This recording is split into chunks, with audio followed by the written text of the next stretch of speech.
Kumusta mga kasadikat ngayong araw? Maintenance muna ang kailangan natin gawin sa ating motor. At ngayon nga, so magpapapalit ako ng preno dito sa harap. At medyo talagang pudpud or wala na talagang tong ating preno. Kung makikita nyo naman parang lata na lang yung nakakabit dito. Kaya medyo pudpud na rin talaga. At magpalit muna tayo nitong ating preno na medyo hindi naman siya branded pero pwede na. At dahil nga kailangan ko lang talaga ngayong araw na to magpalit ng preno. And pagkatapos natin magpalit ng preno, medyo marami pa tayong gagawin dito sa ating motor. Ayan nga, nakabit na nga ni Kuya yung preno natin. At ibabalik ko naman yung stock natin na siyang nitong motor dahil nga medyo doon sa isa kong itong kulay blue na to, medyo nasasagad sa amin ni Mrs. Madalas akong nababatukan dito ni Mrs. pag alam nyo pag nakakanal kami. And dyan nga, so napalitan na nga ni Kuya ng natin at nagpa-change oil na rin tayo at kita nyo naman mga kasadik, talagang halos wala nang lumabas na langis dun sa ating motor at kaya pinalitan na natin muna at medyo muntik nang matuyuan talaga yung ating motor at yan at sinasalina na ni Sir ng langis tong ating motor at pagkatapos na magpapa-tune up na rin tayo dahil nga kailangan natin magparehistro ng ating motor ngayon at chinense oil na nga ni Kuya at chinune up na rin. Samahan nyo mga kasadik at punta tayo ng LTO dito sa Angeles. Kumusta mga kasadik and welcome back sa aking channel mga kasadik. Ngayong araw ay papunta tayo dito sa may LTO Angeles at ngayon nga ay magpaparehistro natin yung ating motor.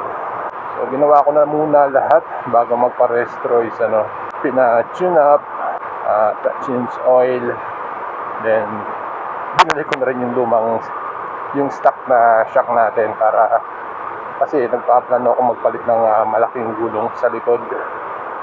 Kaya nagbalik ako ng stock. At yun nga so ginagawa ko talaga bago ako magpa-smoke. Siyempre smoke test yung motor natin yan. Pinapa-change oil muna then tune up. Ang saklap nga lang, medyo gumagastos yung ating M3 ngayon dahil nga actually kaka-change oil ko lang last month. Hindi ko lang alam kung anong date yun last month. Then ngayon, pa-change oil ako. Kasi talagang konting-konti na lang yung lumabas. Talagang nakakatakot, di ba? Kung napabayaan ko yun. Kasi kadalasan dati, every 2 months talaga ako nagpapa-change oil. Ngayon nga, ang nangyari. So, talagang konting-konti na lang. Plano ko pa naman sana next month pa. Kung pinaabot ko pa ng next month, sigurado tuyo na yung makina nito. Kaya ang sabi sa akin ni Kuya, yung mekaniko, every 20 days daw, at least every 20 days magpapa-change oil ako dahil talagang umaano daw talaga tong M3 ng lungs. Kumakain talagang nag-aano raw ng langis talaga itong M3. Ayun daw talaga ang problema ng mga M3 natin mga kasadik Kaya ang sabi, mas maganda o mas mabuti kung every 20 days magpapa-change oil tayo para ma-maintain at maalagaan natin yung makina ng ating M3. At ngayon nga so papunta ako dito sa may Angeles. So ngayon nandito na ako sa may Talabastagan. Dito ako nagpaparehistro talaga mula nung simula dahil nga sa San Fernando kami.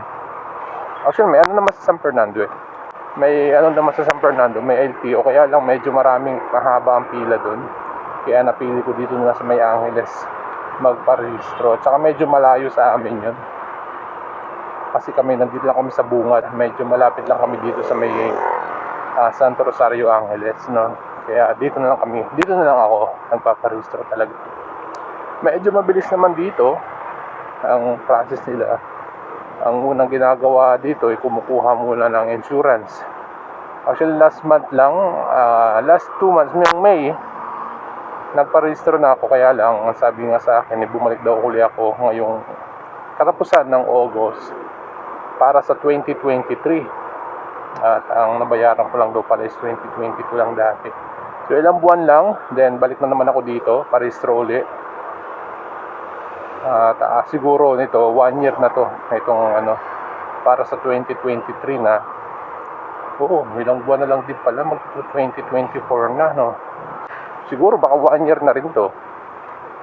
next year ano na rin, September na. Next year September siguro ang next pa-restroke ng motor natin. At nandito na nga tayo sa may SM Calabastagan. Ayan, pagkatapos ito Angeles na. So boundary lang ng Angeles itong SM Calabastagan. Sana walang maging problema. Medyo namamatay-matay yung ating motor. Ngayon, hindi ko alam o ewan ko.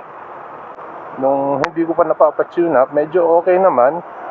Eh nung napa-tune up ko, parang napapadalas yung pagpatay ng makina natin. Hindi ko alam kung sa tune up or saan, ngayon ko basta. At ngayon nga so nandito na tayo sa May Angeles. Pagkalagpas natin dito, yan na yung LTO na. Kaya medyo malapit lang talaga sa amin to. Maulan kasadik, no. Medyo inulan-ulan na naman tayo ngayon mula kahapon hanggang ngayon. Kaya ingat-ingat tayo mga kasadik. At ayan nga so malapit na tayo dito sa LTO. Ang gagawin ko ngayon, kukuha muna ako ng insurance ng motor natin. Then pagkatapos nun, magpapa-smoke test na tayo. So maraming mga dito. Kukuha muna ako ng insurance natin. 550 lang yung binayaran ko last month. 550 din sa smoke test 300. So kulang-kulang 1,000 yung gagastusin natin dito. Kaya medyo maano-ano na rin. So paparada muna tayo dito bago tayo kuha muna tayo ng insurance natin.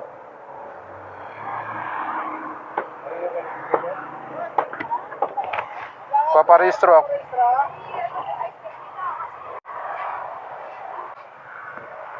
At yan nga so dito sa LTO Angeles. Santo Domingo pala to. Santo Domingo.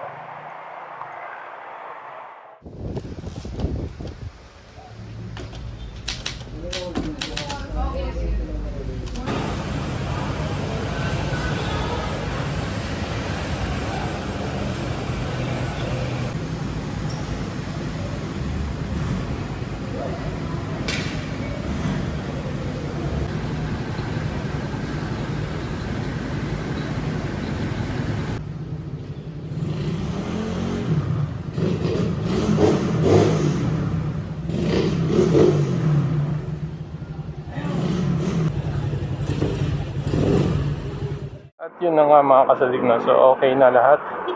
Nakapag-renew na tayo ng ating ng motor. So 1 year. Bali ang ginastos natin ngayon is umabot din na tayo ng 1,300 yata. Nasa 1,300 yung nagastos natin. Kulang 1,300 yung nagastos natin ngayong araw na to. Kasi kumuha tayo ng insurance, 600 yung insurance, and then nagpa-smoke tayo 560 yung smoke test.